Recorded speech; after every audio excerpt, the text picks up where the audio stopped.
Good morning. Good morning. Gee, it's great to start your day with coffee with Karma today.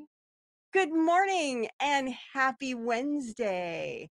Today, I have a treat for you. I'm going to be sharing with you 5 creative brainstorming activities that you can do to help you come up with the structure of your book. And the reason why this has been on my mind is because I'm working on my next book, which will be coming out in May, and it's all about book marketing. And when I first started working on it, I thought, okay, this is the outline. Then, as I started digging into the information I had available, I realized, wait a minute, that's too much information. um, that would be like a really big book, and I need to hone it in. So then I came up with a second outline, and that got the first draft done, but then as I was reading through it, I'm like, "This is still a hot mess. How is anyone going to find usefulness in this?" And so I came up with this structure of organizing book marketing into 5 phases.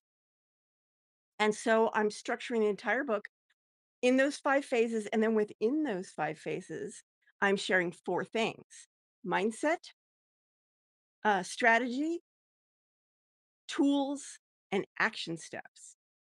So anyone who picks up this book can either read the whole thing and get a feeling for the entire book marketing journey, or they can say, "This is the phase I'm in. I'm gonna go focus on that right now."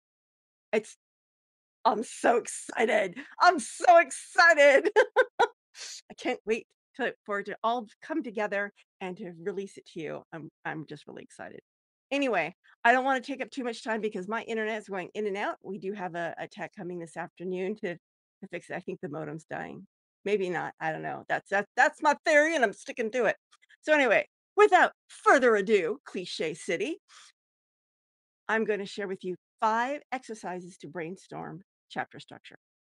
Idea number 1, and that is fill the gaps. So, one good thing about outlining your book before you start is because you can figure out what the gaps are. And the way I teach outlining is that you research what's out there. What's out there that other people are talking about in your topic and what's missing. What's missing? What are people looking for and not finding? What do you know that other people aren't talking about?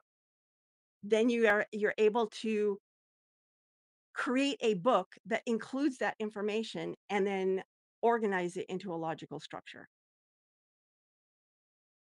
Another way to structure your book is a modular approach.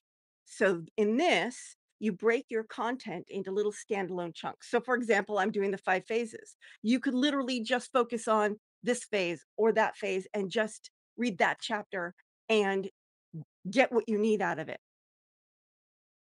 So if you break down your content so that it can be in almost standalone, they can be part of a larger flow, but they could also be accessed alone, standalone, then you can break your book up into this sort of modular approach. And I've know other books that have done that too. I just can't think of any off the top of my head. Um, Number 3 is a non-linear time frame. So that's kind of like, did you ever see the movie Memento? I didn't, but my husband at the time, my former husband, did see it and trying to explain it to me because in I think it's called Memento. He can only remember a few minutes at a time, and so, like, the whole story is almost told, like, backwards and forwards and inside out.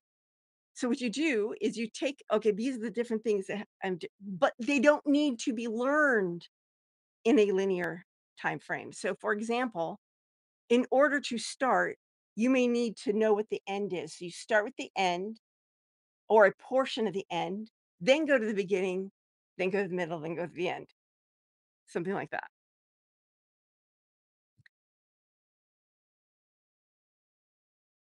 Another one is a cyclical format. I can say that 3 times fast. Cyclical. I can't even say it once. Anyway, so basically you organize your book to end where it begins. So it's like your book becomes the snake that eats its tail, which is the symbol of alchemy, which would be very good if you're doing some sort of alchemical transformation. Or a variation on that is like a spiral. And what's interesting about a spiral is a spiral comes back to where it starts, but one step above. Goes around, comes back to where it starts, but one step above. So this is a good way if you're trying to take your reader through a transformation, is to follow one of those 2 formats so that they're constantly coming back to where they started, but transformed. And the 5th idea is a question-led structure. So and this is a common one I've seen taught, which is basically you have your topics, you turn them into questions, and then you answer the questions to write the book.